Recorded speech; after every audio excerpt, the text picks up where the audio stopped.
Hello there, and welcome. In most countries of the world today, particularly the industrialized ones, the demand for nuclear power generation base has been and still is a major factor for them to generate electricity. Well, currently, as I speak to you, and from available data and records, well, there are about 438 nuclear power plants operating in some 30 countries all over the world, with a supply capacity of some 16% of the world's electricity. Now, in spite of the hazards and perhaps misconception associated with nuclear energy on a global scale, can Nigeria start to rely on it, considering the fact that the federal government is keen to see the country adopt nuclear energy, especially as many people have received the idea with mixed feelings? Does the public have a clear perception of what nuclear energy is all about, and how can Nigeria develop its potentials on this, if at all? Well, our guest this week is Dr. Erekpamo Osai-Sai, the chairman of the Nigeria Atomic Energy Commission, as we try to find out and understand the issues and where we are as a nation on nuclear energy. Now, the commission was established through the enactment of Act 46 of 1976. In September 2011, President Goodluck Jonathan then inaugurated the commission to exploit nuclear technology for national development. Stay with us as we go into this interview. It promises to be interesting. I'm Ayotunde Balogun, and this is Question Time.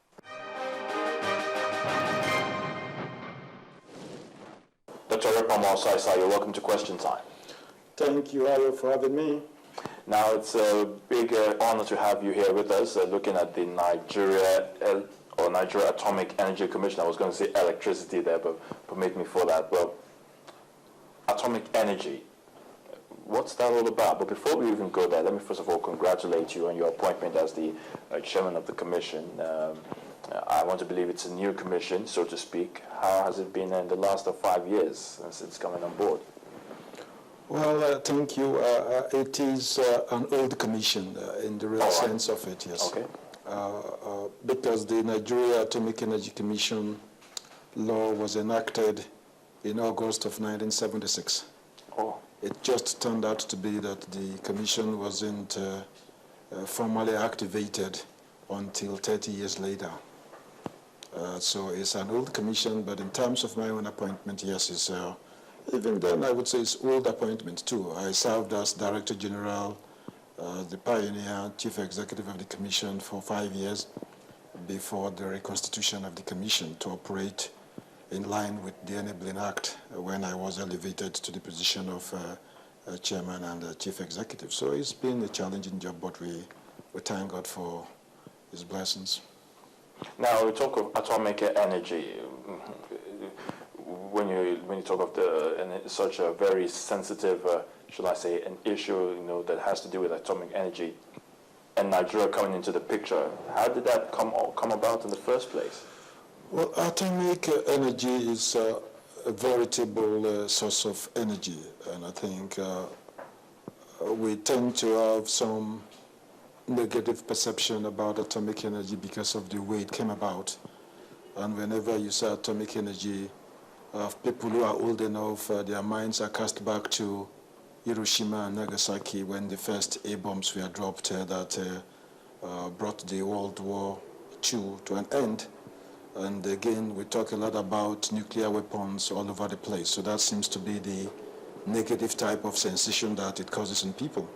But atomic energy has quite a lot of benefits in applying it properly for purely peaceful applications. In the area of electricity generation, like you said, you almost referred to my commission as electricity agency. For power generation, you also utilize atomic energy or nuclear technology in the area of human health, particularly in the sectors where they refer to as radiotherapy, nuclear medicine for cancer management and control. You also have atomic energy being deployed in the agri sector, in the area of being able to control sources, like sterile insect technique, using atomic energy in a way that you would be able to control insects that are particularly bad in the area of killing cattle and so on and so forth. You also would use it in a number of ways, irradiating agricultural products in a way that they can have a longer shelf life, also in the area of sterilizing medical equipment and so on and so forth. You also have application of nuclear technology in the area of industry, a number of industrial applications, including in oil exploration. And so there are quite a number of useful applications of atomic energy, but once you say atomic, it is confused with the very negative aspect of it, which is in the area of warfare and destruction. We as Nigerians are simply focusing on the very peaceful areas because we need it for our own socio-economic development.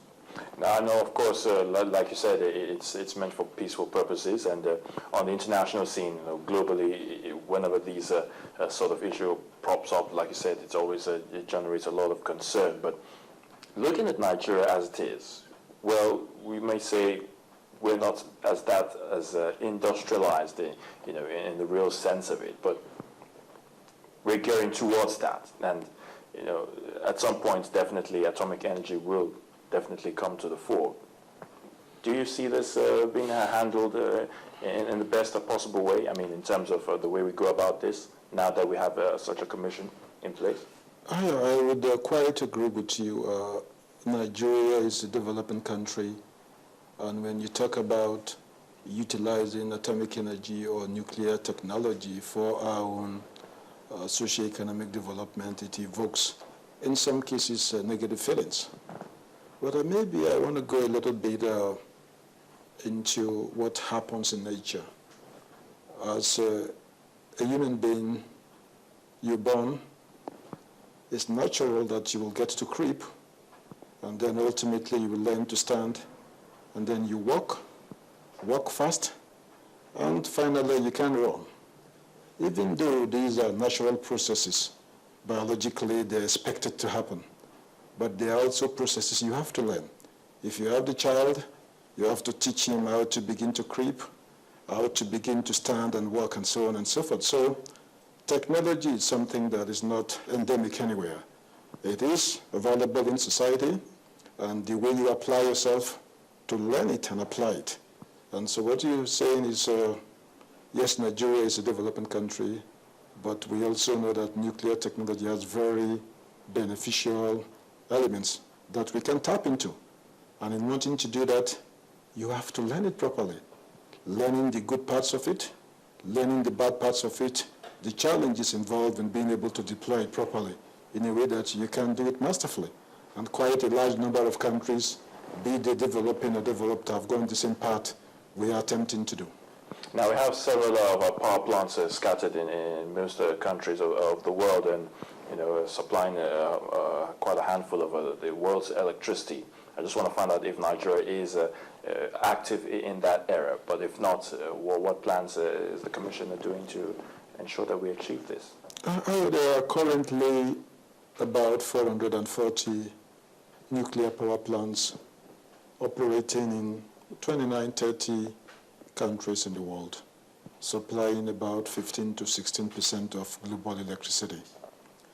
In the continent of Africa, we have only 2 nuclear power plants in the Republic of South Africa. They became operational in the, I think, late 80s. And for a country like Nigeria that is grappling with challenges in the power sector, we also have to think of an appropriate way to diversify our energy generation base.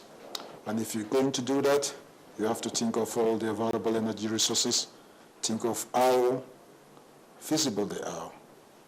And I think in our own case, I think there have been quite a number of national conferences and workshops that have come up with the conclusion that yes, nuclear could be feasible for us, and that is why we put in whatever it takes to ensure that it's done properly. Now I just want to find out again, you said quite a lot on that, but how really can we develop our nuclear energy potentials if there are actually in the country? Because the issue of power is always, if there's no gas, then we can't get our thermal stations, our power stations working, and all that. The issue of gas flaring, and is another problem on its own. But how really can we get away from that and make use of the nuclear energy that we have? I would hesitate not to talk as a technical person because I'm speaking to a broader audience. But in any major electricity generating system, you have a component that in the conventional way would be able to generate steam. Steam goes into a turbine to generate electricity. So what exactly is the source of the steam? Those are the electromechanical systems that will be able to generate the steam. So the nuclear reactor component is simply seen as the part that is able to generate steam that would go into your turbines and be able to generate electricity. And if you talk about that, I think in many areas, particularly let's talk about fossil-fired plants, gas-fired plants. You have the electromechanical system, but you have to have the gas coming in to burn to generate steam. So you have two parts, the main component of the equipment and the raw material being the fuel that you're going to burn. But I think the main electromechanical systems are quite the important thing that we're interested in. And you have just a few countries in the world that have the capacity to develop them, to build them, to design them, and be able to operate them properly. And what we're doing is being able to partner with people who have the know-how, who have the technology, in a way that we can also leverage on that. While doing that, we also have to build the national capacity in a way that we can take full charge of these power plants when they become operational. Maybe the next question would be, do we have the uranium in the country to utilize that fuel in these reactors? That's right, and perhaps the necessary manpower. It doesn't necessarily follow in the sense that the technology to mine uranium, to beneficiate it, to process it, enrich it, put it into nuclear reactor fuels, and utilize it is quite sensitive. And I think in quite a number of cases, it's not also economical. If you're going to be starting with 2, 3, or 4 nuclear power plants, you need to have quite a fleet of nuclear power plants to justify that type of investment. And I think the other component is the manpower. Again, no country is born with the manpower. If you plan to implement a particular technological program, you have to assess the manpower requirements. And once you've been able to identify those requirements, it is your responsibility to train it over a period of time. What we can refer to in the industry as workforce planning. What kind of professionals, engineers, scientists, finance people do you need at various stages of implementing a nuclear power program? And those are the kind of things NIAC is very much involved in. All right.